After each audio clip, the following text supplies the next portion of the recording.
Hey everyone, welcome to This Explainer. Today, we're diving into a genuinely transformative framework from the Bible, and it's all about restoring relationships God's way. Look, if you're a college student right now, you already know that whether it's with your roommates, your friends, or just random classmates, conflict is basically inevitable, right? It's just a reality of our fallen human nature. But here's the thing. How we handle that conflict, it really doesn't have to be some destructive cycle. So today, we're going to look really closely at a text that outlines a profoundly different, totally grace-driven approach to our interpersonal dynamics. It's all about actually restoring relationships instead of just trying to win arguments. Let's jump right in and anchor ourselves with the core foundation from the Bible. Specifically, we're looking at Matthew chapter 18, verse 20, which says, "For where two or three gather in my name, there am I with them."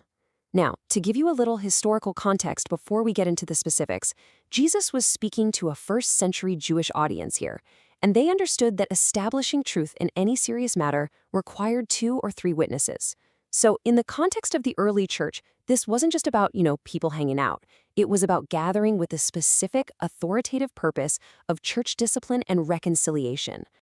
To outline the big picture first, here's our roadmap for this explainer. 1. When conflict happens. 2. Restoration over avoidance. 3. The step-by-step process. 4. Unified under his authority. And finally, 5. Living it out. All right, let's start with section 1, when conflict happens, the reality of relationships. It is absolutely crucial to establish right off the bat that conflict is just a natural, unavoidable part of interacting with others. Drawing on Reformed Calvinism theology, we really have to recognize that because of our fallen nature, friction is just going to happen. Yes, even in your dorm room or your campus ministry. The Bible doesn't paint some utopian fantasy for us. Instead, the main argument here is that when someone wrongs us, our primary objective shouldn't be about vindication or trying to loudly win an argument. The ultimate goal is pursuing genuine reconciliation. I mean, think about it. How often is our immediate reaction to just build this massive defense for why we are factually correct, while totally ignoring the relational damage being done in the process? Moving on to section 2, restoration over avoidance and confrontation with a purpose. This brings us to a really crucial pivot. We have to prioritize restoration over our deeply ingrained instinct to just completely avoid the problem. We're comparing two very different theories of action here. Think about our default natural response first. When we get hurt by a roommate or a friend, what do we usually do? We avoid them. We vent in gossip to other people in the dining hall to get sympathy, or we just react harshly. But contrast that with God's heart. Honest, humble, and loving confrontation. It's calling us to take the higher and honestly much more difficult road. It's about confronting with a healing purpose and actually protecting the relationship rather than just tearing it down. Which leads perfectly into section 3, this step-by-step process, our practical roadmap. So how do we actually execute this kind of honest confrontation without making things 10 times worse? Well, the Bible outlines a brilliant, progressive, step-by-step process for us. Step 1. Address the issue entirely privately. You go to them one-on-one. The goal here is not to expose them or shame them. It's to literally win them over, protecting their dignity. Now, if they don't listen, step 2 kicks in. You gradually involve others. But, and this is a massive but, you only involve others for wisdom and accountability. You never do it to just escalate the drama or gang up on the person. It's a slow, carefully measured escalation that always keeps restoration as the ultimate finish line. Let's look at section 4, unified under his authority, the spiritual backing. Engaging in this step-by-step process can honestly feel incredibly daunting. Going to a peer who hurt you takes an immense amount of vulnerability.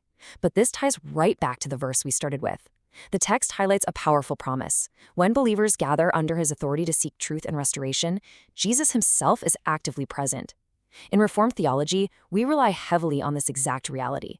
We don't reconcile through our own sheer willpower, but through his sovereign presence bringing guidance, wisdom, and unity to the situation.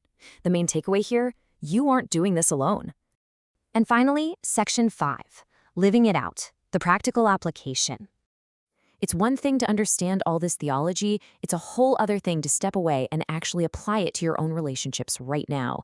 Living this out on your college campus requires doing some internal work first. You really have to check your heart before you confront anyone. Ask yourself, are you actually aiming for restoration, or are you just trying to prove you're right? You have to be willing to take that super uncomfortable first step directly and privately with your roommate or classmate instead of just ignoring it or talking behind their back. Invite God into the process through prayer, seek out wise, godly counsel if you absolutely need to involve others, and trust that Jesus is actively working in the process.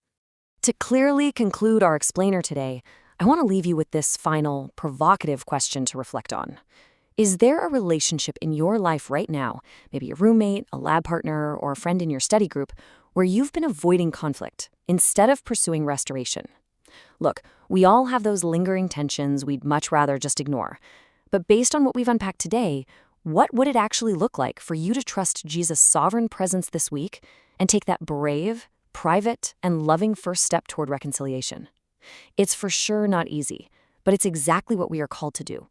Thanks so much for joining me on this deep dive into restoring relationships.